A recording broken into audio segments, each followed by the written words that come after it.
حي على الصلاة.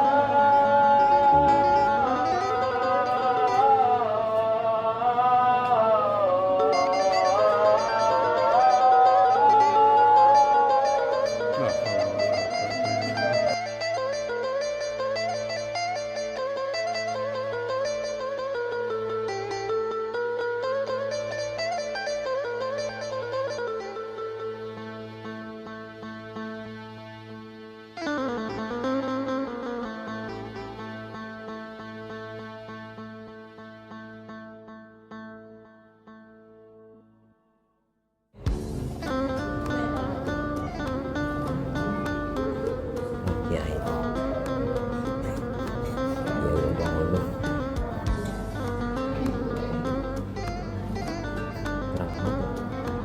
Terang.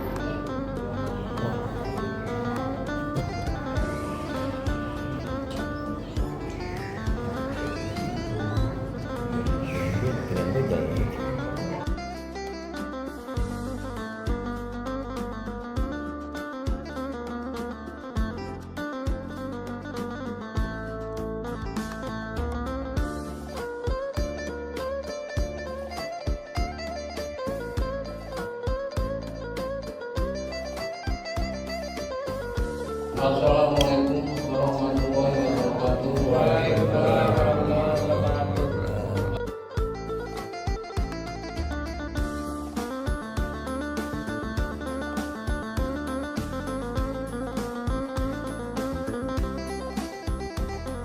Kesempatan ini ada beberapa pengumuman yang kita sampaikan.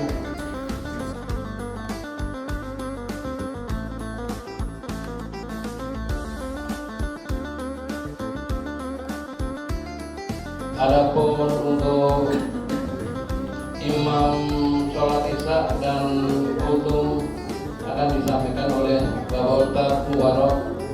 Alhamdulillah Ustadz Mubarak sudah berada di tengah-tengah kita. Sedangkan untuk imam sholat tarawih akan dipimpin oleh Bapak Hasanuddin. Demikian informasi yang kita sampaikan. Wassalamualaikum warahmatullahi wabarakatuh. Allahu Akbar, Allahu Akbar.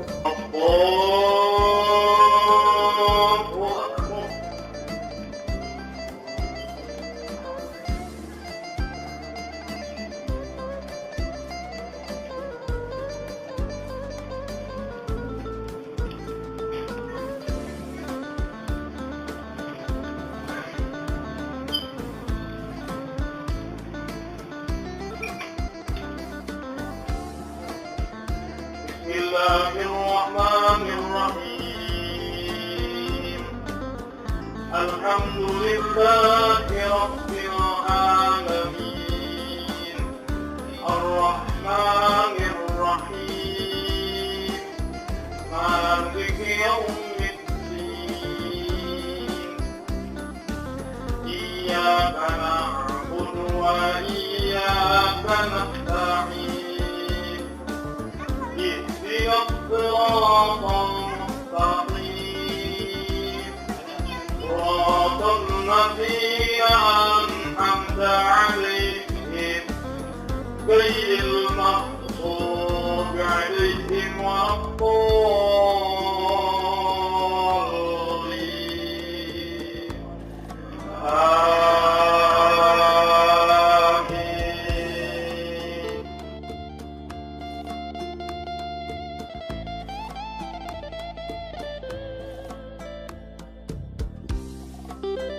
Yasqahu qawli Allahumma kunta qabilta taubati wa ghafarta dhunubi akrimni bil fahmi wal hifzi hatta anna kulla man sami'a yazdad biqatun fi qalbihi wa kana qasil qalbi ilahi akrimna bil rizqil halal wa rizqna min haythu la yahtasib. Ma'asyiral hadirin wal hadirat, jamaah salat fardhu isya dan salat sunnah tarawih musalla nurul iman yang dirahmati Allah subhanahu wa ta'ala. Alhamdulillah wa syukurillah, malam ini kita sudah berada di malam yang kedua Ramadan 1440 Hijriah.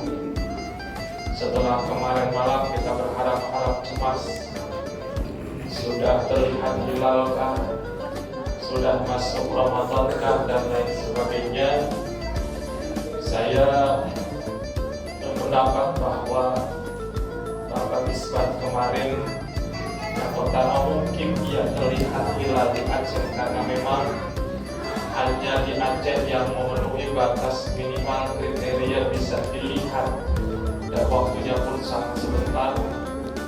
Yang kedua ada kemaslahatan umat, karena sudah mencapai batas yang memang disepakati bersama, maka demi kebersamaan mengurangi ego organisasi masing-masing, maka kemudian diputuskan bersama bahwa hari tadi adalah tanggal 1. Karena memang inti dan salah satu inti dari puasa dan Ramadan adalah kita tidak bisa memaksakan ego kita, karena setiap pendapat pasti benar tapi ada kemungkinan salah, pendapat orang lain salah tapi ada kemungkinan benar.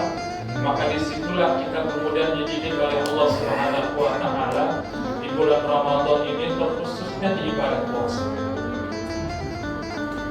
Ibadah yang di bulan Ramadan diwajibkan kepada kita, selain kewajiban harian lainnya yang sudah biasa kita laksanakan, adalah ibadah puasa. Dan ibadah puasa adalah satu ibadah unik yang Allah Subhanahu wa Ta'ala wajibkan kepada kita, sekaligus mendidik kepada kita bukan hanya ibadah secara ritual, bukan hanya ibadah kita kepada Allah Subhanahu wa Ta'ala, tetapi dalam puasa mencakup sekaligus ibadah ritual, sekaligus ibadah sosial, ibadah mahdhah, sekaligus juga ibadah ghairu mahdhah. Maka dari orang-orang yang berpuasa, di akhir ayat surah Al-Baqarah 183 itu la'allakum tattaqun, agar kita menjadi orang-orang yang bertakwa. Orang yang bertakwa di antara tandanya adalah bahwa dia bisa melaksanakan kewajiban dia sebagai hamba kepada Allah Subhanahu wa Ta'ala, dan dia bisa melaksanakan peran dia sebagai manusia terhadap orang-orang yang ada di lingkungannya. Maka konsep soleh itu adalah al-qa'im bi huquqillah wa huquqil adami. Orang soleh adalah orang yang bisa melaksanakan hak atas dirinya dan juga bisa melaksanakan kewajiban dia sebagai manusia terhadap orang-orang yang ada di lingkungan atau antar sesama. Apa ibadah yang Allah didik kita secara sosial dalam ibadah puasa? Dalam ibadah puasa kita diajarkan oleh Allah untuk merasakan lapar kurang dari 1 hari. Tepatnya kurang dari 12 jam sejak azan subuh sampai azan maghrib. Kita dilatih oleh Allah untuk tidak makan, tidak minum, tidak berhubungan suami istri, dan perkara-perkara yang membatalkan puasa lainnya. Dan yang sangat kita rasakan ketika berpuasa adalah bagaimana tidak enaknya lapar dan tidak enaknya haus. Allah cuma ngasih kesempatan kepada kita dengan didikannya cuma kurang dari 12 jam. Sementara orang-orang yang ada entah di dunia lainkah, di tempat lainkah, di belahan dunia sebelah lain, atau mungkin dekat dengan kita, atau mungkin bisa jadi tetangga kita, atau mungkin orang-orang yang ada di lingkungan kita, yang mereka menahan lapar bukan hanya 12 jam, tapi mereka bisa berhari-hari untuk tidak makan karena nggak ada makanan yang dimakan. Mereka nggak bisa beli makanan karena nggak ada uang untuk bisa beli buat makan yang bisa mereka makan. Dan mereka masih bisa menjaga kehormatan dirinya untuk tidak meminta-minta, apalagi mencuri milik yang bukan miliknya. Makanya Allah didik kita, nggak enak kok rasanya lapar. Makanya ada sebuah kalimat mengatakan an-nikmatu ma'rufatun ba'da adamiha. Nikmat itu akan ketahuan dan terasa kalau nikmat itu sudah tidak ada dalam diri kita. nikmatnya sehat kalau kita sudah dalam keadaan sakit. Nikmatnya bisa jalan, bisa berlari, bisa jalan ke mushola, bisa jalan ke masjid ketika kita dalam keadaan sakit, ketika kaki sudah tidak bisa diajak untuk melangkah kembali. Nikmatnya kenyang ketika kita berada dalam posisi lapar. Nikmatnya kaya ketika kita berada dalam posisi miskin. Maka Allah Subhanahu wa ta'ala didik kepada kita bahwa tidak enaknya lapar, tidak enaknya haus yang kita rasakan, seharusnya juga mendidik kita untuk peduli kepada orang lain. Jangan merasa sombong dengan apa yang kita miliki, jangan merasa cukup kalau tidak mau berbagi kepada orang lain.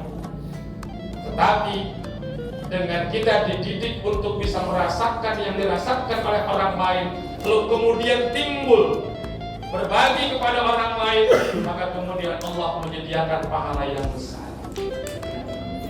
Kita dari pagi sampai sore gak enak lapar, gak enak haus, maka kita mau berpikir mungkin orang lain pun akan merasakan yang sama. Maka ketika akan berbuka, kita membuat makanan lebih dari yang kita butuhkan, lalu kemudian lebihnya kita berikan kepada orang lain. Itulah bagian dari cara kepedulian kita yang langsung kita buktikan setelah kita merasakan tidak enaknya lapar dan tidak enaknya haus. Dan hebatnya dari puasa tersebut yang kita berikan kepada orang lain itu akan menjadi dan bernilai pahala buat kita. Kata Rasul, barang siapa yang memberi makan untuk berbuka orang yang berpuasa, maka dia akan mendapatkan pahala dan pahala puasa dari orang-orang yang dia berikan makan untuk berbuka. Semakin banyak orang yang dia berikan makan untuk berbuka, maka semakin banyak dia mendapatkan kopi paste pahala untuk. Maka dalam terusan hadisnya, barang siapa yang memberi makan berbuka orang yang sebanyak 36 orang dalam setahun, maka dia seperti berpuasa setahun namanya. Dan barang siapa yang memperbanyak memberikan makanan untuk orang berpuasa tanpa terhitung nilainya dan untuk niat kebaikan tersebut, maka dia seperti puasa sepanjang masa dan sepanjang tahun. Yang pertama, ada motivasi kuat untuk kita bisa berbagi kepada orang lain karena ada kopi paste pahala. Yang kedua, kenapa kita mau berbagi kepada orang lain? Kita sadar seberapa hebat puasa yang kita lakukan. Apakah puasa kita sudah betul-betul sempurna? Katakan hari pertama tadi. Atau mungkin bisa jadi banyak cacat-cacat yang kita lakukan dalam ibadah puasa kita yang merusak pahala kita tanpa kita sadar. Mungkin kita berada dalam rumah, tetapi terkadang suuzon kita, pikiran buruk kita terhadap orang lain, atau mungkin ketika kita keluar rumah melihat yang hal-hal yang tidak dibolehkan, tidak dihalalkan, bahkan diharamkan untuk kita, malah bisa merusak pahala kita. Tapi kita bisa mendapatkan kesempurnaan pahala puasa orang lain yang bisa kita dapat dengan kita mau berbagi kepada orang lain. Bisa jadi di musola Nurul Iman, kita nggak tahu. Siapa tahu ada orang yang pahala puasanya sempurna, dia tidak melakukan kesalahan dan aib yang merusak pahalanya, lalu dia berbuka di musola Nurul Iman dan kita berkesempatan berbagi makanan dari rumah untuknya. Maka kalau puasa kita belum sempurna, ada kesempatan mendapatkan kesempurnaan pahala puasa dari orang lain. Semakin banyak kita mau berbagi kepada orang lain, maka kesempatan banyak untuk bisa mendapatkan kesempurnaan pahala puasa dari orang-orang yang kita berikan untuk berbuka. Makanya secara sosial puasa betul-betul kita dididik oleh Allah untuk peduli. Makanya kalau orang habis puasa kemudian rasa pedulinya tidak ada, sama lingkungan gak mau open, sama tetangga kagak mau akur, sama lingkungan gak mau peduli dan lain sebagainya, masih dipertanyakan didikan oleh Allah. Tidak lagi dididik. Yang kedua, puasa itu juga merupakan ibadah secara ritual atau secara mahdhah kepada Allah Subhanahu wa ta'ala. Karena ibadah puasa adalah ibadah yang rahasia. Kalau sholat kita bisa kelihatan, bahkan bisa bareng-bareng kayak gini ketahuan. Mana yang kagak sholat jamaah tetangganya, mana keluarganya yang gak berjamaah, kelihatan. Ketika kita bayar zakat pun kita harus niat, lalu diterima oleh panitia zakat, kelihatan. Apalagi kalau haji kita umrah, kita diantar oleh banyak orang. Tetapi puasa yang kita lakukan hanya kita dan Allah yang tahu. Kita nggak tahu tadi hari pertama apakah semuanya betul-betul melaksanakan puasa atau tidak. Terkadang di hadapan kita seperti terlihat orang yang berpuasa, tapi bisa jadi di rumah dia bukan orang-orang yang berpuasa. Mungkin hari pertama masih banyak. Kita pesona-pesona mantapkan kelihatan orang cuma kakinya doang ketutupan sama partai partai. Yang tahun berapa yang kecebur box semuanya gara-gara puasa tengah digolong dia pada ngopi. Mukanya pada cengong semua, kenapa? Karena kecebur. Karena memang rahasia kita kepada Allah. Karena puasa adalah ibadah rahasia, maka yang mencatat, mensupervisi, menilai, bahkan yang langsung memberi pahala adalah Allah. Ya. Makanya kata ada sebuah hadis qudsi bahwa setiap kebaikan yang dilakukan oleh manusia bi asyra ila sab'i mi'ati di'fin, itu akan sebanding dengan 10 balasannya sampai 700 kali lipat balasan atas setiap perbuatan baik yang kita lakukan. Tapi kata Allah illa siyam, kecuali puasa.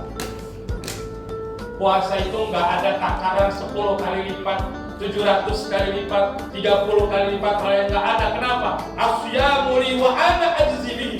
Puasa itu khusus aku yang akan menilai, aku yang akan memberikan pahala, aku yang akan mensupervisi, kata Allah. Wa ana ajzi bihi, dan akulah yang akan langsung memberikan pahalanya. Jadi pahala puasa itu luar biasa. Allah yang bakal langsung menilai dan ngasih.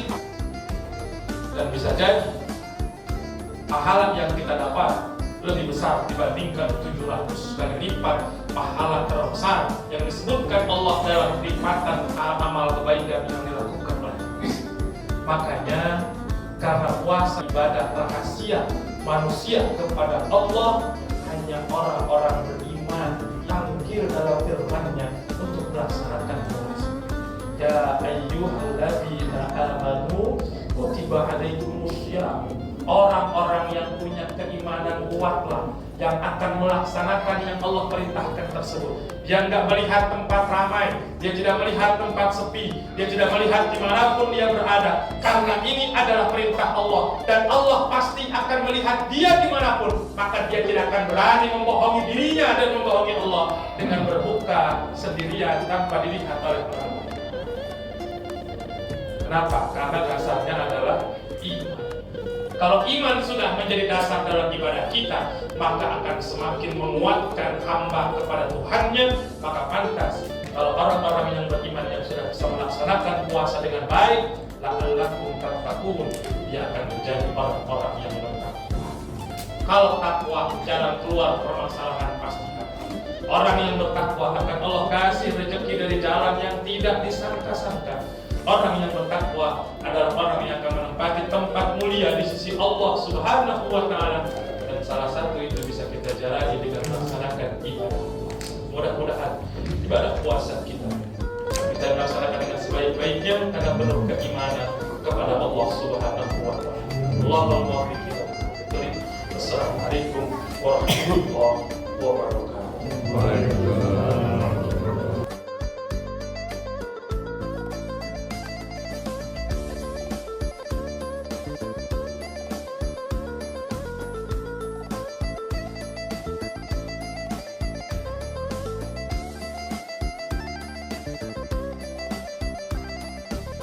Bismillahirrahmanirrahim.